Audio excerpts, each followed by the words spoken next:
Janet, try it like it created. And I had an idea for a card influenced by something I saw online that actually, I think it might have been a layered stamp that worked this way. But what I have here is I have a textured stamp, and I have it on my Sizzix stamping platform.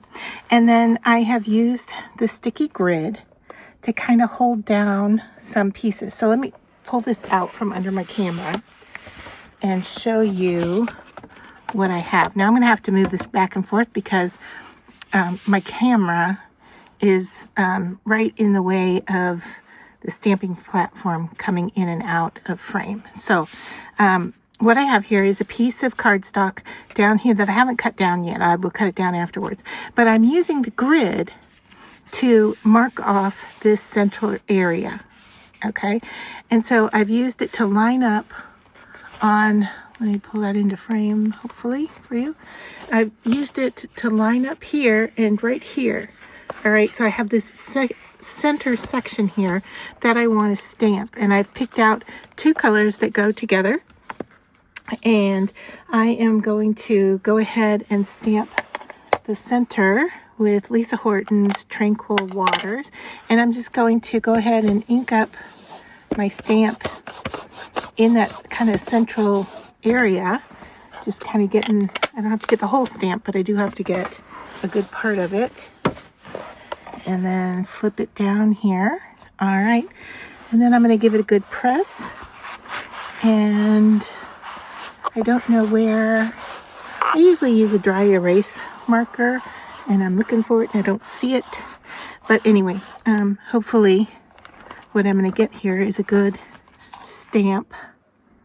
Nope, I need to really work on getting in this middle area here because I've added the depth on the sides.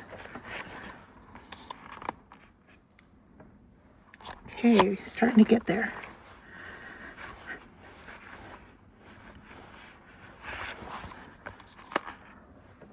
Almost.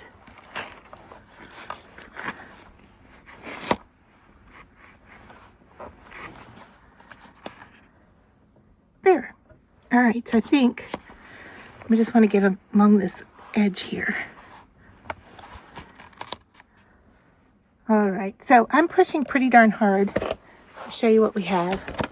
And the reason I'm pushing hard on it is because I'm having to get compensate for the height of this. All right, so now I can remove these. And you can see I just have that center area stamped. I can save these if I want to use them for something, or I can toss them.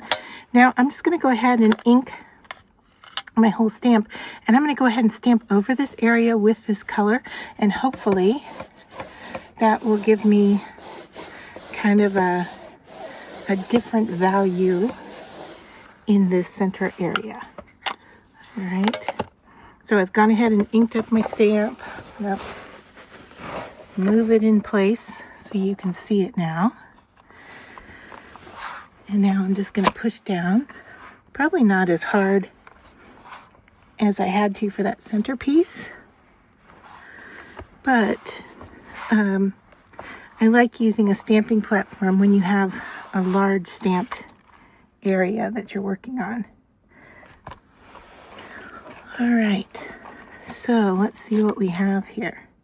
So it is very, very subtle, and these colors are very close to each other. But let's see. But there is a slight variation here. All right, what if I clean off my stamp, and let's bring these pieces back in.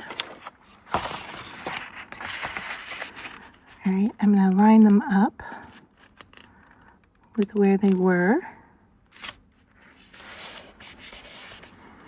Although they don't matter all that much because the stamp itself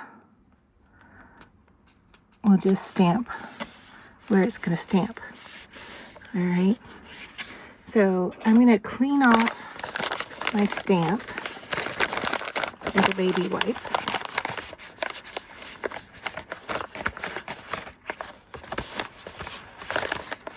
I'm fighting my package of baby wipes here.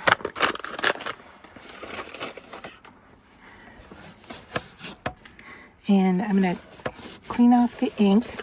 And then what I want to do is go in with a color that can coordinate. I could go with something a little darker. I do have kind of a gray. Let's just try that. I have this cobblestone. All right, it's a grayed image.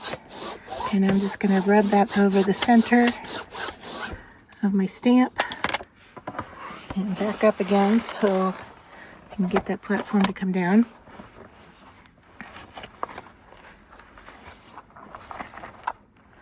Now remember, I'm having to push hard because of that cardstock in the way.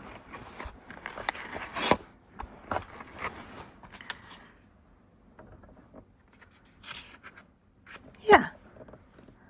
Okay, that did exactly what I wanted. Let me show you. All right, so now if I move this, you can see that center area better than what you were seeing it before with the blue. Although the two blues were very subtle and they did work nicely together. My concept was to get a little bit more darker definition there. And so I think now taking this and cutting it out to fit on the front of a card, and then putting a sentiment right in this central area, and the card will be done. All right, so I went ahead and cut my pieces down. I didn't think you needed to watch me cut paper. So I have a 4x6 card, and then I cut the blue piece a 1/4 of an inch smaller, and then I cut my stamped piece down a 1/2 inch smaller than the card. So it's all going to line up like that.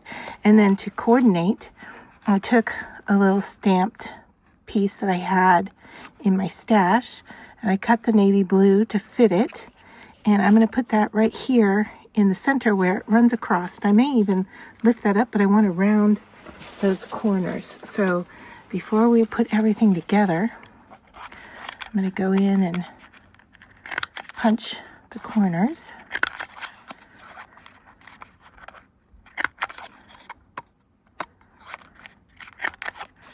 All right, let's make sure that looks good on there.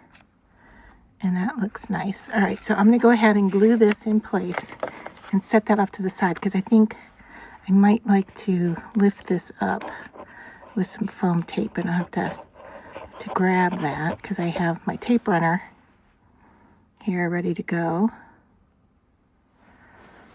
All right, so we'll just get our sentiment lined up here.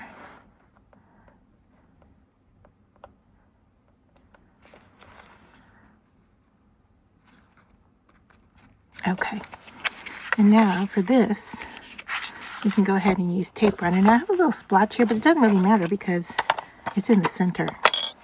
So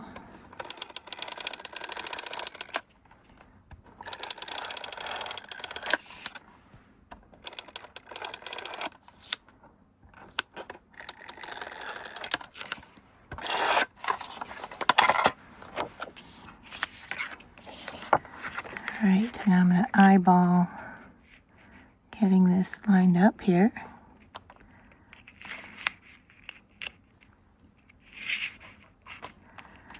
Because with tape runner, you have one shot, and that is pretty much it. Okay, so go like that, and we'll do the same with this one.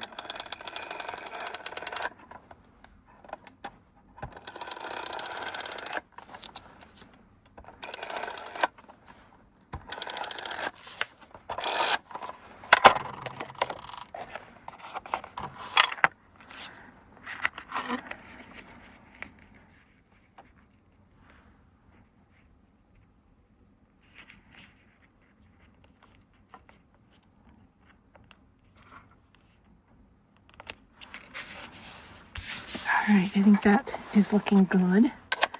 And then let me just grab some tape here.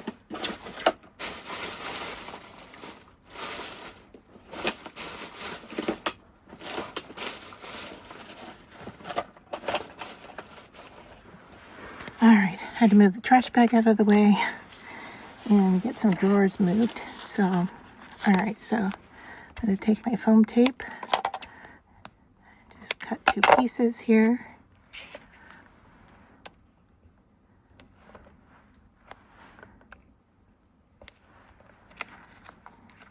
And this one seemed to come together pretty quick and easy. All we had to do was do some kind of decorative stamping there. Now, even with this color change here in the middle, it still is pretty subtle. I mean, you could, you know, do something more drastic. So I think I'm in the center there. I might need to go to the side just a little bit. Does that look? Yeah, that looks good. All right, so there we are. Finished card.